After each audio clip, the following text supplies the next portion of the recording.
Hello and welcome. Today we will discuss about economic survey of Haryana and the chapter number 3। तो आइए start करते हैं आज का डिस्कशन। देखिए आज का जो हमारा डिस्कशन रहेगा हम उसमें देखेंगे कि एग्रीकल्चर सेक्टर और अलाइड मतलब एग्रीकल्चर से जुड़े हुए जो सेक्टर्स हैं उनकी क्या परफॉर्मेंस रही लास्ट फाइनेंशियल ईयर और वित्तीय वर्ष के अंदर। तो आइए स्टार्ट करते हैं आज का डिस्कशन।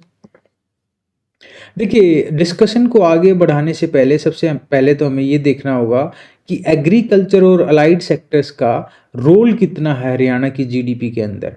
तो अगर मैं स्टेट की इकॉनमी के अंदर कंट्रीब्यूशन देखता हूँ तो लगभग 17% के आसपास है एग्रीकल्चर और अलाइड सेक्टर्स का, और इंडस्ट्री का है 36% के अराउंड, और 48% के अराउंड है हमारा सर्विसेज का।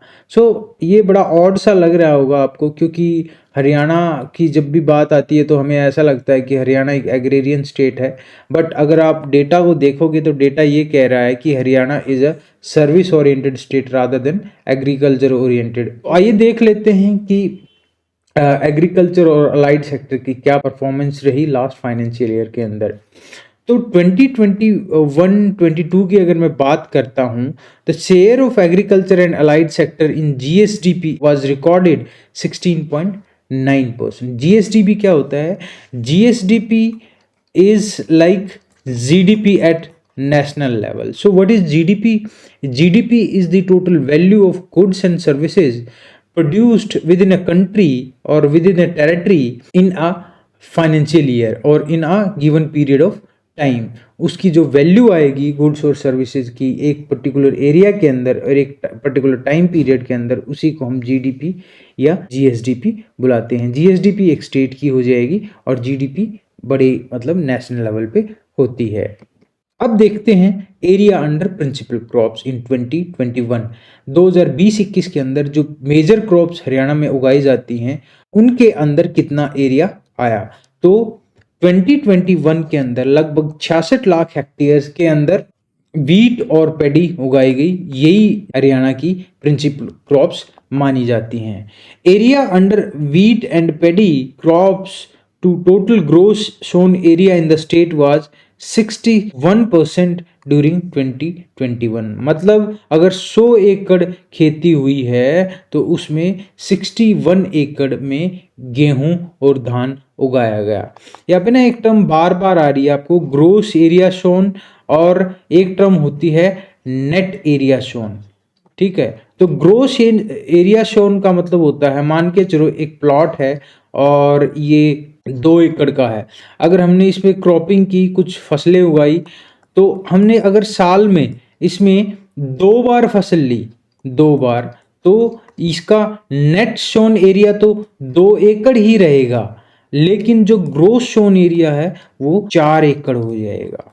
ठीक है, तो ग्रोस मतलब जितनी बार भी उसके अंदर कल्टीवेशन होगी उसको इंक्लूड कर लिया जाएगा, और नेट के अंदर होता है कि भाई टोटल कितना वो एरिया है।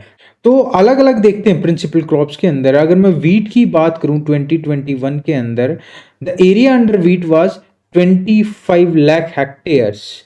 और अगर मैं उसकी बात करूं कमर्शियल क्रॉप्स की, तो कमर्शियल क्रॉप्स का जो एरिया है वो फ्लक्चुएट होता रहता है as per the prices in the last year, क्योंकि rice and wheat they are always in demand और वो उनको खाद्य फसलों के अंदर लाया जाता है। तो इस वजह से उनकी जो डिमांड कांस्टेंट होने की वजह से जो उनका ग्रोस शोन एरिया है वो इतना ज़्यादा फ्लक्चुएट नहीं करता। ये देखो डेटा क्या कह रहा है। देखिए अगर आप इस ग्राफ को देखोगे तो आपको आइडिया हो जाएगा कि एरिया अंडर प्रिंसिपल क्रॉप्स या फिर टोटल फूड ग्रेन्स के अंदर जो एरिया है वो बढ़ रहा है, जो एरिया है वो बढ़ रहा है। अगर मैं वीट की बात करूं, ये देखो 743 था, अभी 2564 हो गया है। और थोड़ा सा आप ये चीज़ देखो कि जो एरिया अंडर राइस है वो घटा है। इसका कारण क्या है कि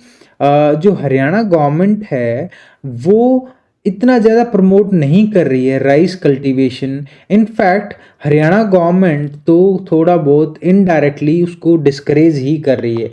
अब इनडायरेक्टली क्यों, डायरेक्टली क्यों नहीं? अब देखो डायरेक्टली तो सरकार नहीं कर सकती, कल को उनको इलेक्शन भी लड़ना है और बहुत बड़ी पॉपुलेशन है, कृषि के ऊपर निर्भर है और उनमें से बहुत बड़ा जो सेक्शन है वो राइस कल्टीवेशन करता है। अगर सरकार राइस कल्टीवेशन को डिस्करेज करती है तो वो कल को इलेक्शन में सरकार के लिए काफ़ी डेंजरस हो सकता है। तो इस वजह से सरकार इनडायरेक्टली डिस्करेज कर रही है। अब कारण क्या है? कारण ये है कि हरियाणा और पंजाब का जो ज्योग्राफिकल और क्लाइमेटिक कंडीशंस हैं वो अलाउ नहीं करती हैं राइस कल्टीवेशन इस एरिया के अंदर, because rice is very water intensive crop और हरियाणा और पंजाब के अंदर जो भी वाटर अवेलेबिलिटी है वो बहुत कम है because of very less amount of rain. Yearly अगर आप रेन डेटा देखोगे तो बहुत कम रेन वाटर अवेलेबल है हरियाणा के अंदर और पंजाब के अंदर। वो तो यहाँ पे खेती इसलिए हो जाती है because of various Himalayan reverse and strong canal system. यहाँ का जो नहरी सिस्टम है काफ़ी पुराना है, वो काफ़ी स्ट्रॉन्ग है। और तीसरा कारण है ग्राउंड वाटर। तो अब हो क्या रहा है, हरियाणा और पंजाब में जो वाटर टेबल है वो बहुत ज़्यादा नीचे जा रही है, जिसकी वजह से आने वाले टाइम में ड्रिंकिंग वाटर को भी काफ़ी खतरा हो सकता है। तो ये कोई कारण है जिसकी वजह से सरकार इनडायरेक्टली जो राइस कल्टीवेशन है उसको डिस्करेज कर रही है हरियाणा में। ये डेटा कह रहा है, ये देखो यहाँ से अभी ये घटा है आपकी बार 1559 से 1528, तो इतना डेटा कुछ घटा है। और जो एरिया अंडर कमर्शियल क्रॉप्स, अब जैसे कॉटन है तो कॉटन का आप देखोगे कभी ये आ गया फिर ऊपर चला गया फिर नीचे चला गया फिर ऊपर चला गया, तो ये फ्लक्चुएट होता रहता है कमर्शियल क्रॉप्स का। अगर भाव मिलते हैं तो लोग उगा लेते हैं, भाव नहीं मिलते हैं तो लोग नहीं उगाते। लेकिन वीट और राइस का ऐसा है, एटलीस्ट वीट तो पर्सनल कंजम्पशन के लिए तो उनका उगाना ही उगाना पड़ता है, फिर उसकी वैसे भी डिमांड काफ़ी ज़्यादा रहती है, तो वो कंसिस्टेंटली एरिया उन क्रॉप्स का बढ़ रहा है अगर आप 1996-97 के साथ इस एरिया को कंपेयर करते हो तो। एंड नेक्स्ट है प्रोडक्शन ऑफ प्रिंसिपल क्रॉप्स। देखिए सबसे पहले तो आपको ये पता होना चाहिए प्रिंसिपल क्रॉप्स होती क्या है। प्रिंसिपल क्रॉप्स वो होती हैं जो मेजरली उगाई जाती है किसी भी रीजन के अंदर, जो डोमिनेंट रहती हैं आपकी, तो उनको बोलते हैं प्रिंसिपल क्रॉप्स। तो अभी हम देखेंगे प्रोडक्शन। थोड़ी देर पहले हमने क्या देखा था, एरिया। अभी हम देखेंगे उस एरिया ने क्या प्रोडक्शन किया, कितना प्रोडक्शन किया, तो वो चीज़ें हम देखेंगे। तो 2021 में अगर मैं बात करता हूँ, अगर टोटल प्रोडक्शन की बात करता हूँ तो लगभग 195 लाख टन का प्रोडक्शन हुआ है हरियाणा के अंदर। जो टोटल फूड ग्रेन है वो इतना ज़्यादा प्रोड्यूस हुआ है। और मैं अगर इसको डेटा के हिसाब से कंपेयर करता हूँ तो जो 1996-97 में था दैट वाज 25, जो आज 195 पहुंच गया है। वीट की अगर मैं बात करूं विच वाज अराउंड 10 लाख जो टन है वो इतना था, आज हो गया है लगभग 123 लाख टन के आसपास पहुंच गया है। और ऐसे ही अगर मैं बात करता हूं राइस की, तो राइस का प्रोडक्शन तो ना के बराबर था, यहाँ पे देखो बहुत कम ही प्रोडक्शन था और फिर वो धीरे धीरे बढ़ता गया और आज 56 लाख टन्स के आसपास राइस का प्रोडक्शन हरियाणा में होता है। और ये लास्ट में बच गया आपकी कॉटन। कॉटन देखो ये घट रही है आपकी अब की बार, पिछली बार जो है वो इतनी थी। तो आइए देखते हैं डिटेल में। The production of principal crops in 2021, production of rice was 56 lakh tons and the production of wheat was 120 lakh tons, जो अभी आपको डेटा दिखाया गया वही बातें हैं। And the production of oil seeds and sugar cane was 13 lakh ton for oil seeds and 85 lakh ton respectively for your sugar cane. अगर मैं बात करूं प्रोडक्शन ऑफ कॉटन तो 18 लाख बेल्स। देखो बेल क्या होता है, बेल होता है कॉटन की क्वांटिटी मापने का एक तरीका होता है। जनरली अगर आप देखोगे 1 bale is equal to nearly 200 kgs के आसपास उसका होता है। 220 225 यहाँ तक रहती है, गांठ जिसको बोलते हैं उसमें मापा जाता है। तो production of cotton was 18.3 lakh bales. अभी हम बात करेंगे हॉर्टिकल्चर। तो हॉर्टिकल्चर भी एक एग्रीकल्चर का ही पार्ट है। तो हरियाणा में भी जो हॉर्टिकल्चर है वो काफ़ी लार्ज स्केल पे किया जाता है, चाहे वो वेजिटेबल्स की बात करें, स्पाइसेस की, मशरूम्स वगैरह की। जो सोनीपत का एरिया आपका, वहाँ पे मशरूम काफ़ी उगाई जाती है। Vegetables through out Haryana and spices वगैरह जो हैं वो भी काफ़ी यहाँ पे उगाए जाते हैं। तो horticulture crops cover 4.1 lakh hectare area. Total में से इतना एरिया, जो कि लगभग 6.5% के आसपास। देखो, मान के चलो अगर 100 एकड़ के अंदर अगर एग्रीकल्चर हो रही है तो उसमें से लगभग 6.5 एकड़ पे हरियाणा के अंदर हॉर्टिकल्चर क्रॉप्स उगाई जाती हैं। Out of that total area of horticulture, अगर मान के चलो 100 टोटल एग्रीकल्चर का था, उसमें से 6.5 पे आपकी हॉर्टिकल्चर हो रही है, और उसका भी जो 80% एरिया है वहां पे वेजिटेबल उगाई जाती हैं, और सिर्फ 20% के अंदर आपके फ्रूट्स एंड स्पाइसेस वगैरह उगाए जाते हैं। तो इसका मतलब क्या हुआ, हॉर्टिकल्चर में भी मेन फोकस वेजिटेबल्स के ऊपर रहता है हरियाणा के अंदर। और अगर मैं 2021-22 की बात करता हूं तो हॉर्टिकल्चर को लगभग 49,000 लाख रुपीस दिए गए। लगभग लगभग ये आपका 500 करोड़ के आसपास हो जाते हैं। तो उतना बजट इसके लिए अलोकेट किया गया। और क्या अपडेट है लास्ट ईयर के अंदर, देखो 2017 के अंदर करनाल के अंदर हॉर्टिकल्चर यूनिवर्सिटी प्रपोज की गई थी। तो रिसर्च एक्टिविटीज को बढ़ाने के लिए इस यूनिवर्सिटी को इस्टेब्लिश किया जा रहा है। Government launched horticulture crops insurance scheme as Mukhyamantri Bagwani बीमा योजना।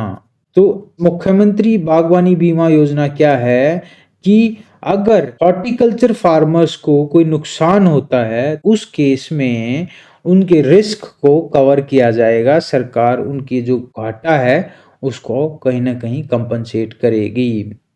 अब देखो, जब फ्रूट और वेजिटेबल की बात आती है तो उसमें पेस्ट या यू कैन से बीमारियां बहुत ज़्यादा आती हैं, और उनके रोकने के लिए बहुत सारे पेस्टिसाइड्स इस्तेमाल किए जाते हैं, जिसकी वजह से कुछ ट्रेसेस उनमें रह जाते हैं, which can have detrimental effect on your health. तो उस चीज़ से डील करने के लिए सरकार ने 2 क्वालिटी कंट्रोल लैब्स इस्टेब्लिश की हैं, सिरसा और करनाल के अंदर। वो दोनों लैब क्या करेंगी, वो एनालाइज करेंगी रेजिड्यू कंटेंट। किस चीज़ का रेजिड्यू कंटेंट?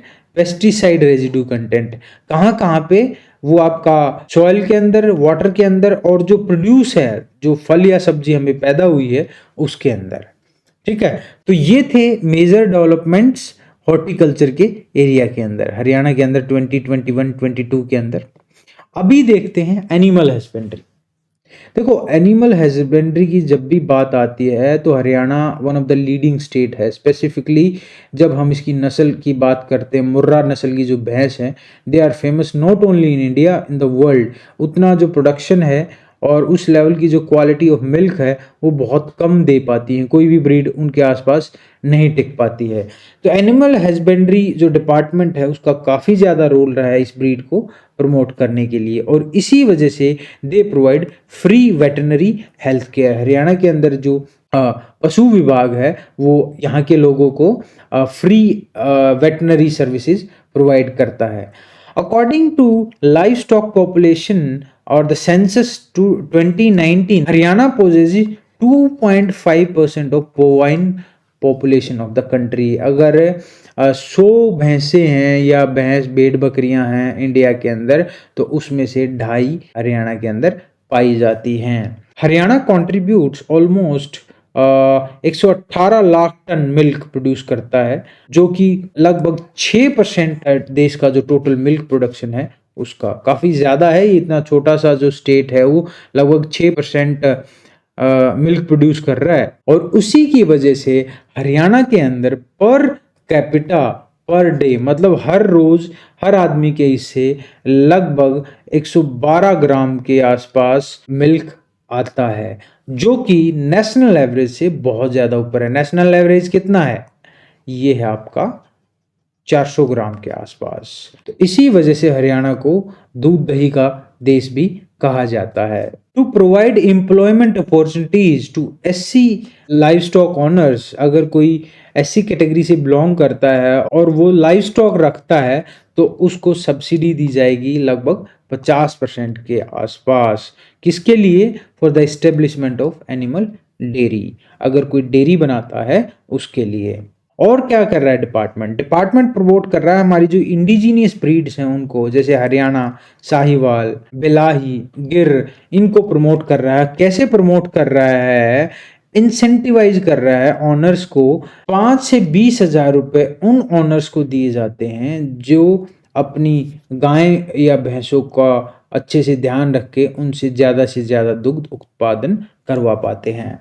नेक्स्ट पॉइंट है to promote high yielding Murrah germplasm, जो मुर्रा भैंसे रखते हैं उनके ऑनर्स को भी इंसेंटिवाइज किया जा रहा है। कब? अगर वो उनसे काफ़ी ज़्यादा मिल्क प्रोड्यूस करवा पाते हैं। और इंसेंटिव जो है काफ़ी अच्छे हैं, 15,000 से लेके 30,000 तक। To provide working capital to live stock farmers there is a provision of Pashudhan Kisan credit card. जैसे कि किसान क्रेडिट कार्ड खेती पे मिलता है ना लोन, कि आपकी ज़मीन के अगेंस्ट खेती करने के लिए लोन मिल जाता है, ऐसे ही पशुधन किसान क्रेडिट कार्ड्स भी हरियाणा सरकार प्रोवाइड करवा रही है। नेक्स्ट है fisheries.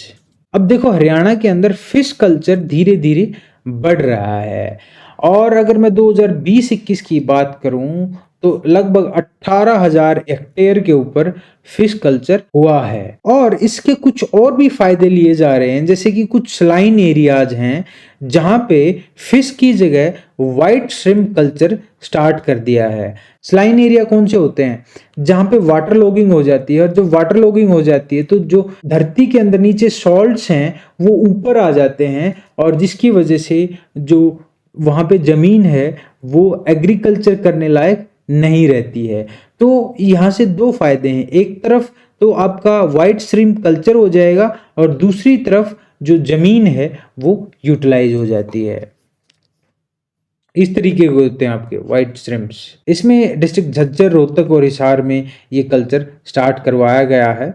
During 2021 493 hectare area was covered under white shrimp culture in saline affected areas. Next है कंडीशन ऑफ फॉरेस्ट। देखो हरियाणा के अंदर बहुत ज्यादा जंगल नहीं है और ज्यादातर लैंड जो है वो एग्रीकल्चर के अंडर है हरियाणा की। अगर मैं बात करूं तो सिर्फ और सिर्फ 3.5% के आसपास एरिया हरियाणा का वो फॉरेस्ट कवर के अंडर आता है, और 2021-22 के अंदर ये एरिया थोड़ा सा बढ़ा है because of plantation. To conserve water, intensive afforestation activities have been carried out under जल शक्ति अभियान। सेंट्रल गवर्नमेंट की स्कीम है ये। उसके बाद है government of Haryana has promoted campaign of Paudhagiri. क्या होता है इसमें? By motivating children to plant and save nature and trees. 6 से लेकर 12 क्लास के स्टूडेंट्स को एनकरेज किया जाता है प्लांटेशन के लिए। और एक नई स्कीम स्टार्ट की है इसी वर्ल्ड एनवायरनमेंट डे में 2021 के अंदर, ऑक्सीवन। ऑक्सीवन जैसे ही नाम बता रहा है कि भाई जो भी खाली एरिया होगा ऑक्सीजन की नीड को कंप्लीट करने के लिए उस एरिया के अंदर प्लांटेशन की जाएगी और ग्रीनरी एस्टेब्लिश की जाएगी। During 2021-22, oxy-ones will be established on 5 to 10 acres on panchayat land in urban and rural areas। 5 से 10 एकड़ में, चाहे वो शहरी क्षेत्र में हो या ग्रामीण क्षेत्र में हो, वहां पे ये ऑक्सी-वन्स डेवलप किए जाएंगे। प्राण वायु देवता स्कीम। प्राण वायु देवता स्कीम लॉन्च की गई है।